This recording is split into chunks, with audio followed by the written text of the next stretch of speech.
This is Brandon Dickett from the Setonville Fire Department.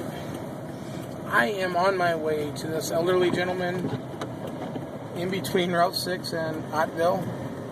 Do you have any idea where he's at in the middle of the road at all? Okay, I got that. Do you know where